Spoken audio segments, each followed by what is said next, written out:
NFO हो तो ऐसा, और देश की प्रमुख म्यूचुअल फंड कंपनी यानी कि यूटीआई ने यहाँ पर दो नए फंड यहाँ पर लॉन्च कर दिए हैं। पहला है यूटीआई का निफ्टी 500 ईटीएफ और दूसरा है यूटीआई निफ्टी 500 इंडेक्स फंड, यानी कि एक ही म्यूचुअल फंड हाउस की ओर से दो फंड लाए गए हैं। एक ईटीएफ है और एक यहाँ पर इंडेक्स है। चलिए एक एक करके जरा उसकी थोड़ी सी यहाँ पर जानकारी हम लोग यहाँ पर ले लेते हैं। ऑलमोस्ट सिमिलर यहाँ पर पैटर्न है, ज़्यादा बहुत ज़्यादा डिफरेंस उसमें नहीं है, लेकिन एक चीज़ कॉमन थोड़ी सी अगर हम लोग उसकी बात करें तो 500 इंडेक्स इसका टीआरआई यहाँ पर रहेगा। 10 अगस्त से यहाँ पर ये खुल चुका है, 24 अगस्त तक आप इसमें सब्सक्राइब कर सकते हैं। जैसे कि बेंचमार्क बताया, निफ्टी 500 टीआरआई है। फंड मैनेजर भी सिमिलर ही है, श्रवण कुमार गोयल इस फंड को यहाँ पर मैनेज करेंगे। इसके अलावा मिनिमम निवेश की बात करें ईटीएफ की तो यहाँ पर आप 5,000 रुपए का निवेश कर सकते हैं। इसके अलावा अगर इंडेक्स फंड की यहाँ पर बात करें तो उसमें आप 500 रुपए से एसआईपी और 5,000 रुपए के इंडेक्स फंड, हाँ जी, 500 रुपए की एसआईपी और 1,000 रुपए का आप इसमें लमसम निवेश कर सकते हैं। तो दोनों फंड ये खुल गए हैं 10 अगस्त से 24 अगस्त तक आप इसमें सब्सक्राइब यहाँ पर कर सकते हैं। जितेंद्र सर, क्या लगता है कि वैसे जो ये दोनों फंड लाए गए हैं यहाँ पर, एक ईटीएफ है और एक इंडेक्स फंड है, यहाँ पर दोनों जो फंड्स लाए गए हैं, क्या इसके पीछे मंशा हो सकती है? पहली बात तो ये, और दोनों में बेसिक डिफरेंस आपको क्या लगता है कि इसमें क्या है? देखिए, पहली बात तो फंड जो है 500 इंडेक्स को फॉलो कर रहा है। 500 इंडेक्स एक बड़ा ब्रॉड इंडेक्स है जिसके अंदर निफ्टी के 500 स्टॉक शामिल है। उसमें large cap, mid cap, small cap सभी कैटेगरीज के फंड होंगे।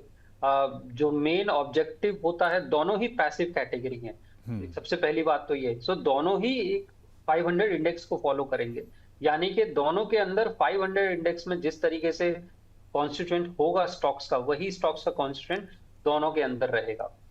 अब ईटीएफ और इंडेक्स फंड में जो बेसिक डिफरेंस होता है वो ये कि इंडेक्स फंड एनएवी बेस्ड होता है, जिसके अंदर एनएवी जो है end of the day calculate होती है और उसके अकॉर्डिंग उसका वैल्यूएशन होता है। इसके अंदर आपको एसआईपी का भी ऑप्शन मिलता है, तो it's purely on NAV based calculation. ETF जो है उसमें दो तरह की प्राइसिंग होती है, एक तो एनएवी होती है, दूसरा उसकी रियल टाइम प्राइसिंग होगी जो कि बाइंग और सेलिंग के टाइम, क्योंकि ईटीएफ स्टॉक एक्सचेंज पे लिस्टेड होता है, बाइंग और सेलिंग आप रियल टाइम में कर सकते हैं। तो एक प्राइस होता है और एक एनएवी होती है। अब कभी भी इस प्राइस और एनएवी में डिफरेंस हो सकता है, उसके कारण हो सकते हैं ट्रैकिंग एरर आ सकता है जिसकी वजह से डिफरेंस हो, या एक्सपेंसेस हो सकते हैं, तो उसमें डिफरेंस आ सकता है।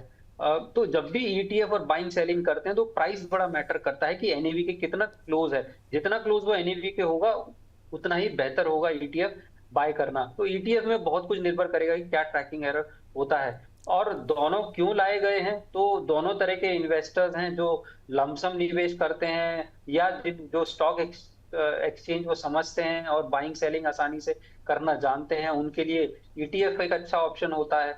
वहीं पे इंडेक्स फंड उनके लिए अच्छा ऑप्शन है जो इन्वेस्टर्स मंथली बेसिस पे इन्वेस्ट करना चाहते हो, एक डिसिप्लिन में इन्वेस्ट करना चाहते हो, एसआईपी के जरिए निवेश करना चाहते हो, उनके लिए एक इंडेक्स फंड अच्छा ऑप्शन हो सकता है। तो दोनों ही ऑप्शन इन्वेस्टर्स के पास हैं, बेस्ड ऑन कि आपका क्या इन्वेस्टिंग मोड है, उसके अकॉर्डिंग जो है चॉइस हो सकती है। सर, इन दोनों फंड्स के अगर रिस्क की बात करें, क्या लगता है कि किस तरह के रिस्क हों इन केस अगर कोई इसमें से कोई एक चुनना चाह रहा हो तो? देखिए, दोनों ही पैसिव स्ट्रैटेजी हैं, तो रिस्क फैक्टर लगभग सिमिलर होंगे। अब रिस्क फैक्टर क्या है कि एक इंडेक्स को फॉलो कर रहा है, उस इंडेक्स का कॉन्स्टिट्यूएंट ही बताएगा कि उसमें कितना अपसाइड और डाउनसाइड देखने को मिलेगा। तो अगर 500 इंडेक्स में कोई स्टॉक हैवी वेट है तो वो हैवी वेट आपको इस पैसिव फंड के अंदर भी मिलेगा। और तो जितना इंडेक्स अप एंड डाउन जाएगा उतना ही आपका फंड भी जो है अप एंड डाउन जाएगा, तो वॉलेटिलिटी जरूर रहेगी।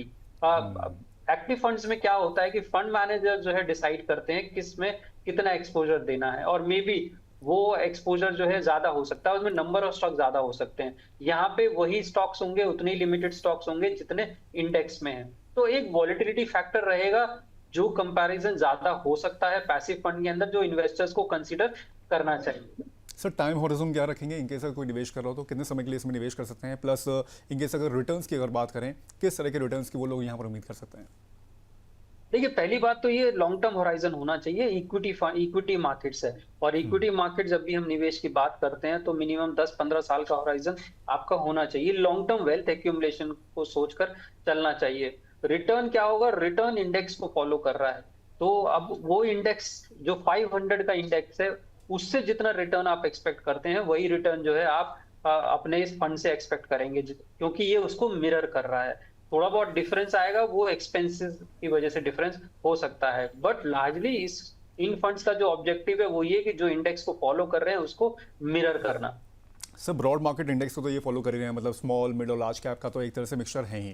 क्या इसके अलावा भी यहाँ पर स्मॉल कैप अलग से, मिड कैप या लार्ज कैप अलग से लेने की फिर ज़रूरत है, या फिर इन केस अगर सिर्फ इसमें निवेश करना हो, क्योंकि ऑब्वियस बात है कि सारे कॉन्स्टिट्यूंट इसमें हैं ही, क्या लगता है सर?